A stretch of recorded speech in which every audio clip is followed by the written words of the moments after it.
Daniel Harper stood before the town with tears in his eyes, holding a photo of his late wife, while Emily Harper lay buried beneath a secret he believed would never surface. To everyone watching, Daniel was the picture of heartbreak, a devoted husband shattered by sudden loss. But beneath the trembling hands and quiet sobs lived a cold calculation that had been unfolding for weeks. As neighbors lit candles and whispered prayers, no one imagined that the man mourning at the front of the crowd had carefully measured each step that led to Emily's death. What looked like unbearable grief was, in truth, the final act of a performance designed to hide a blood-chilling plan. Briar Glen had always been the kind of town where nothing truly terrible seemed possible. The streets were lined with neat houses, trimmed hedges, and white fences that looked almost identical. People left their doors unlocked during the day.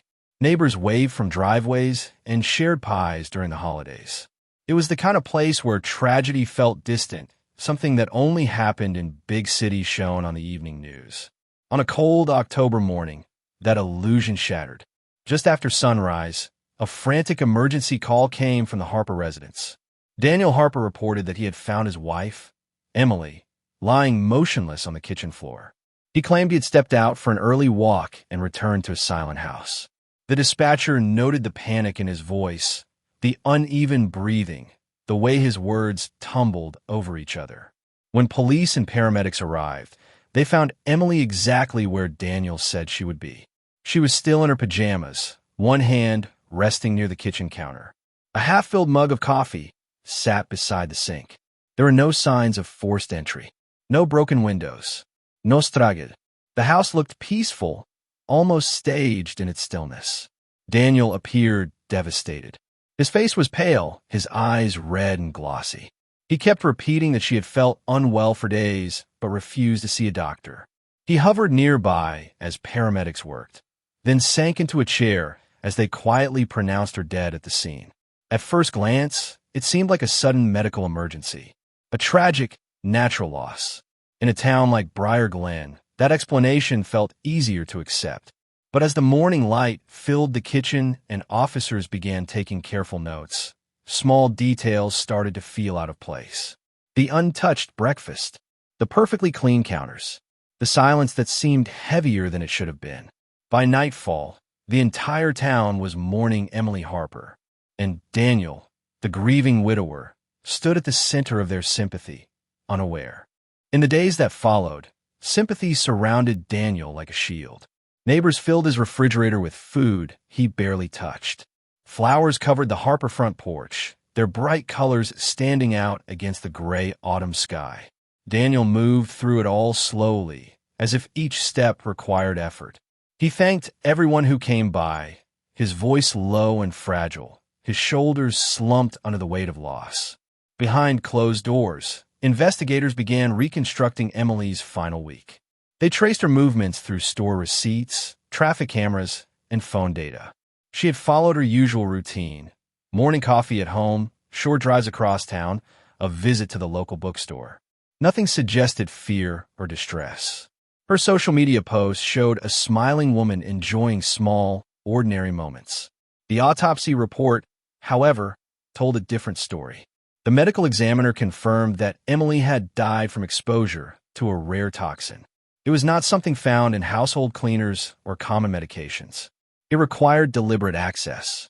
Even more unsettling was the conclusion that the poison had been administered gradually over several days. Emily had been weakening slowly, unaware that her body was shutting down. Detectives returned to the Harper home with a warrant. They collected spices, medications, cleaning supplies, and even the coffee beans stored in a sealed jar. Every item was cataloged and sent for testing. The house remained spotless, almost unnaturally organized, with no obvious source of contamination. During questioning, Daniel remained cooperative.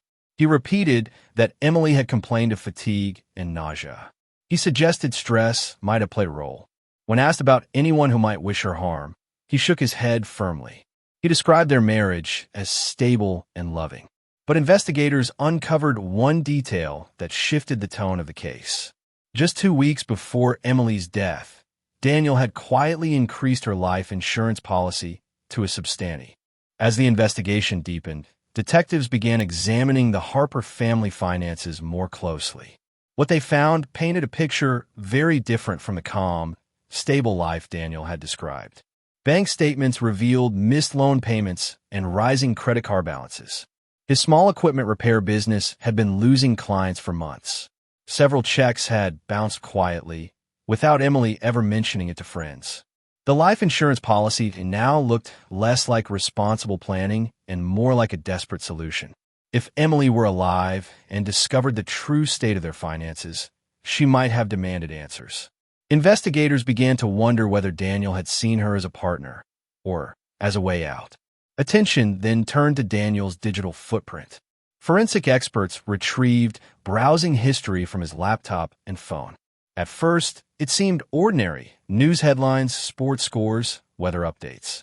But hidden among those searches were disturbing queries about rare toxins, delayed poisoning symptoms, and substances that could mimic natural illness. Some searches were made after midnight, at times when Emily was likely asleep upstairs. Daniel claimed he had been researching ideas for a crime novel he wanted to write. However, there were no drafts, no notes, no outlines, only searches.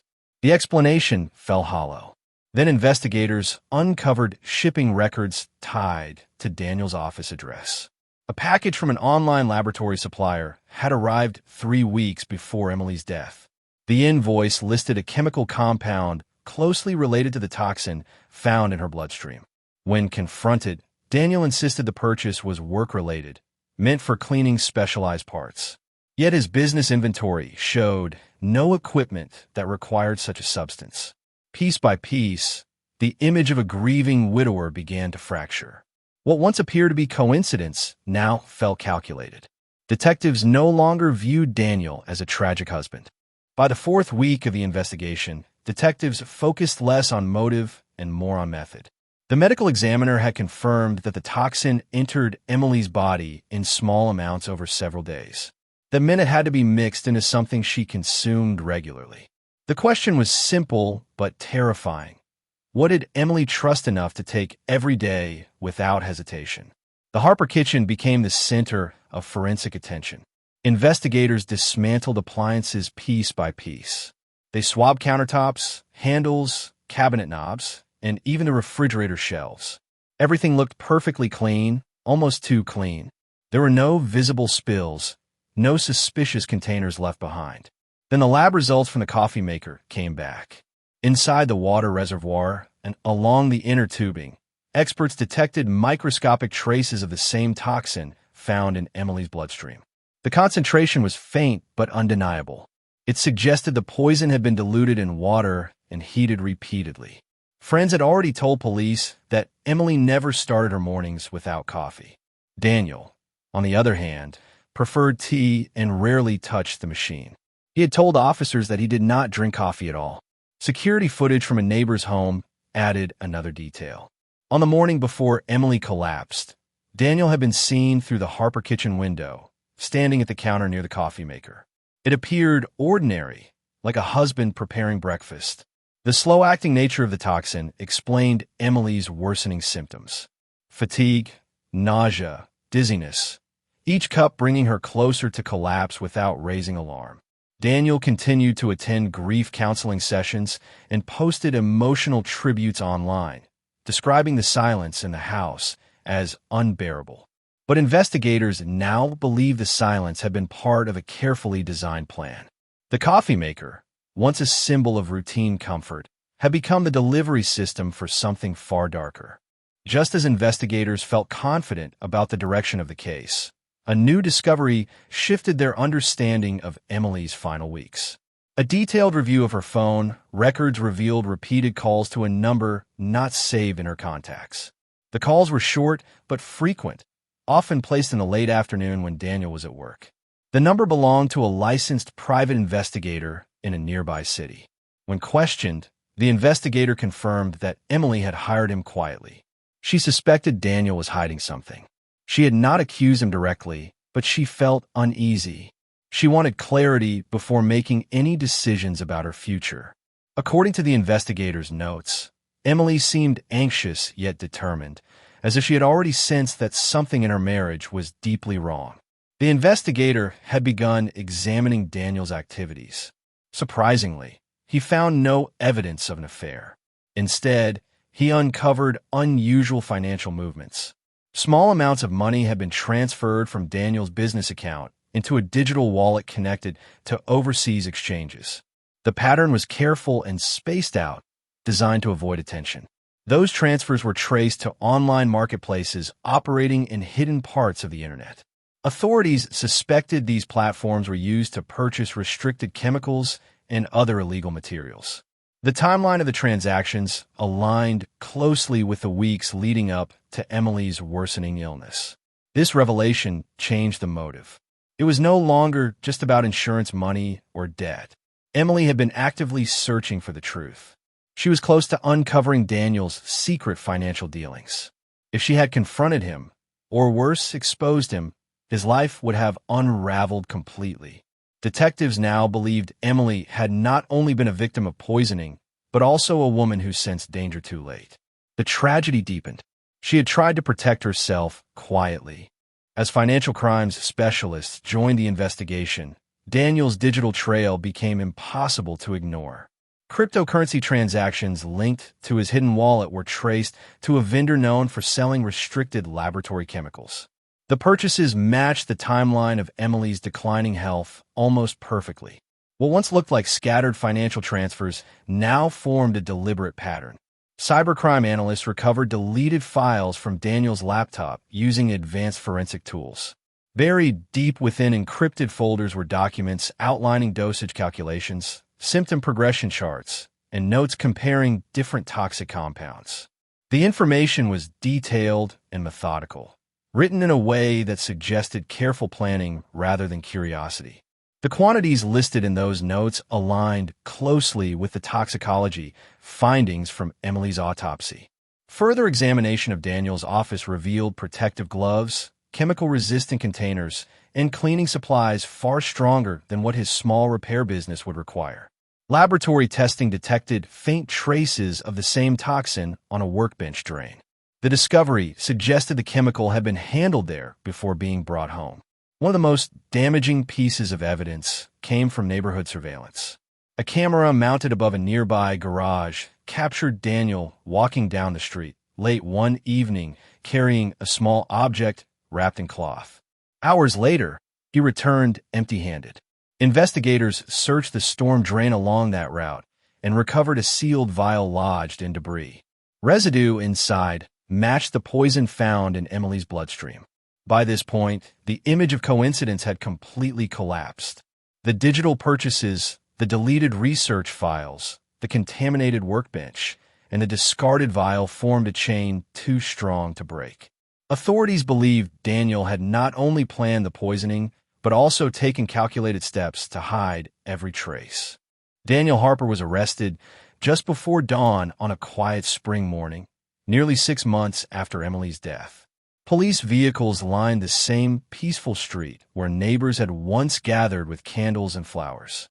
This time, curtains shifted slightly as residents watched in stunned silence. The man they had comforted was led away in handcuffs, his expression blank and controlled. News of the arrest spread quickly. The town that once defended him now struggled to accept the evidence presented by authorities. Court documents outlined the cryptocurrency purchases, the deleted research files, the contaminated coffee maker, and the vial recovered from a storm drain. Each piece alone raised suspicion.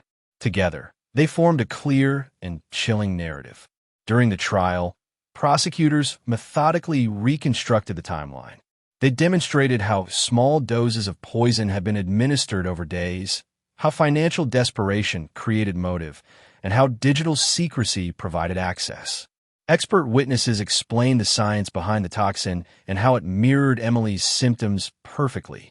Charts and forensic reports replaced the emotional images of the grieving husband that once filled television screens.